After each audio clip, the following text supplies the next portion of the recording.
Reka nihute cyane nkwinjize mu makuru mbanze ndebe Vladimir Putin ibyo abwiye abayobozi ba Kherson ndetse na Donetsk na Luhansk ndetse na Zaporizhzhia.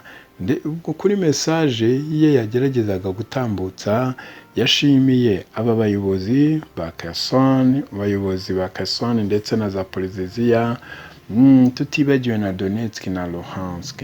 Abangaba wari bari imbere ni Denis Puchilin, uyu nguyu wafashe ya mbere gufata ibice bya Ukraine agahita biha Vladimir Putin.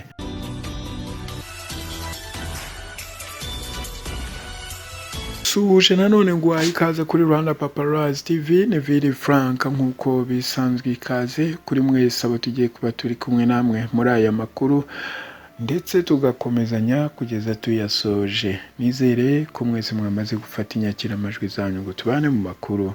Niba mwamaze kuzifata fresh sana, naho ni fresh. Hanyuma ntugerageze kugenda udasharinze aya makuru kuri social media zawe. Sharinge noneho ubundi ugerageze uyatambaze mu nshuti zawe, bose bamenye Rwanda Paparazzi TV, televiziyo imwe rukumbi mu Rwanda na East Africa hose. Reka nihute cyane nkwinjize mu makuru mbanze ndebe Vladimir Putin ibyo abwiye abayobozi ba Kherson ndetse na Donetsk na Luhansk ndetse na Zaporizhzhia.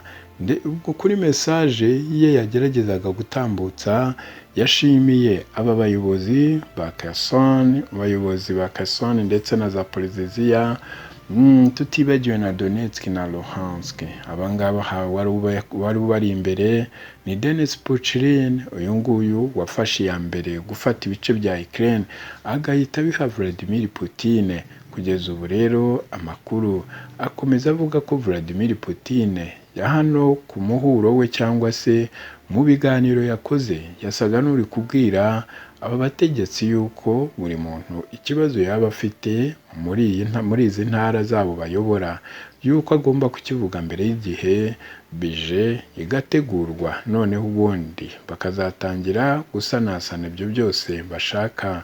Ariko Vladimir Putin nubwo atekereza gukora ibi, ndashaka kubwira yuko ibi bice byose bikirimo intambara, haba Donetsk, Luhansk ndetse na Zaporizhzhia, hose imbunda ziracyabwejagura. Niyo mpamvu bigomba gukorwa mu buryo bwo kwitonda cyane, ku buryo hatagomba kuba hari uwashobora kuhata ubuzima, kuko hose yaba Donetsk yaba Luhansk hose harimo imirwano. Noneho wagera Zaporizhzhia imbunda zirara zivuga ndetse bukarinda bucya. Ubwo rero Vladimir Putin yashimangiye yuko Kherson, Zaporizhzhia, Luhansk na Donetsk yuko ibi bice ari ibya Rusi uko byagenda uko ariko kose. Ibi rero birya mu matwi umugabo witwa Zelensky bimwe bikomeye cyane, hahandi aba yumva adashaka kumva ayo magambo yo kuvuga ko Kherson, Zaporizhzhia, Donetsk na Luhansk yuko ari iby'Abarusiya. Ibi biramurya akatangira kwishima mu mutwe, agaragaza yuko atashobora kwemeranya na Vladimir Putin. Ari nayo mpamvu ku munsi w'ejo yatangaje ko yiteguye kuzarwana imyaka 100.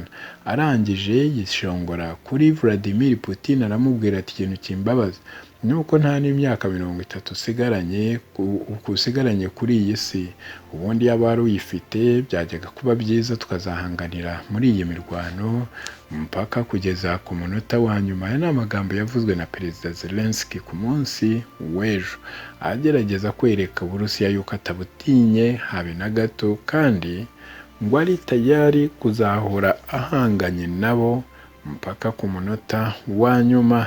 Ngira ngo urabyumvise, Vladimir Putin arategura gukora ibishoboka byose kugira ngo ibi bice byose abigire neza. Noneho ubundi ngo abaturage barimo bose nta kintu babuze ku muriro w'ubusa, interineti z'ubusa, byose azaba abikora ku bushake bwe. Ngayo nguko, reka tusubire mu kanya, Uwiteka akomeza guhezagera. Éléments du M23 supplétifs de l'armée rwandaise engagée dans la guerre d'agression dans la partie est de la RDC, présenté à la presse ce 2 mai 2023 à Goma.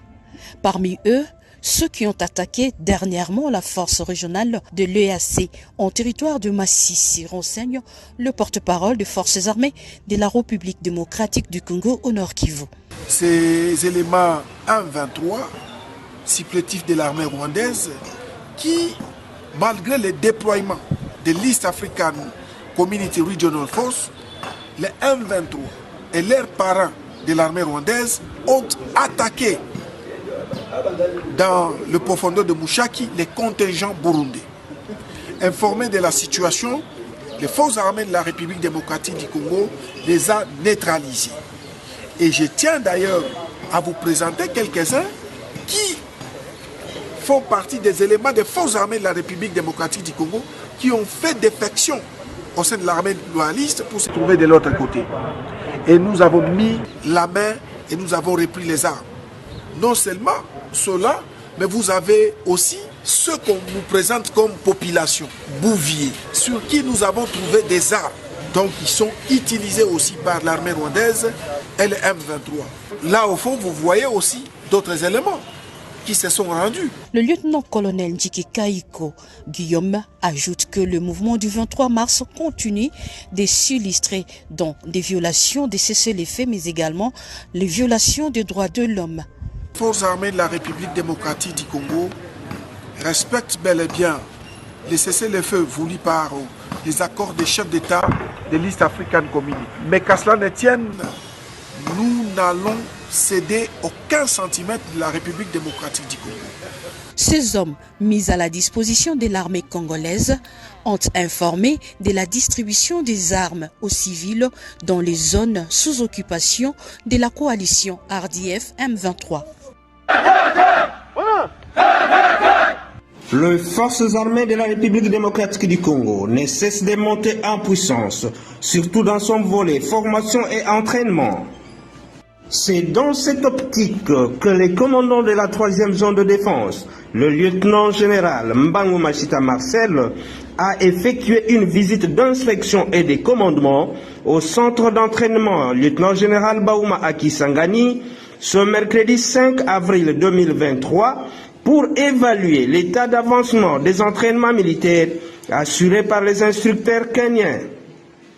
Reçu à son arrivée par les commandants groupement des écoles et centres d'instruction, le général de brigade Bertin Putela et les commandants des écoles d'infanterie du Kenya, le général de brigade Kimpia John, le commandant 3e zone de défense a présidé une parade militaire de 8h30 à 10h. Il a appelé les militaires à la discipline qui devra caractériser ceux-ci, partant du recrutement jusqu'à la retraite, mais aussi être assidus à la formation.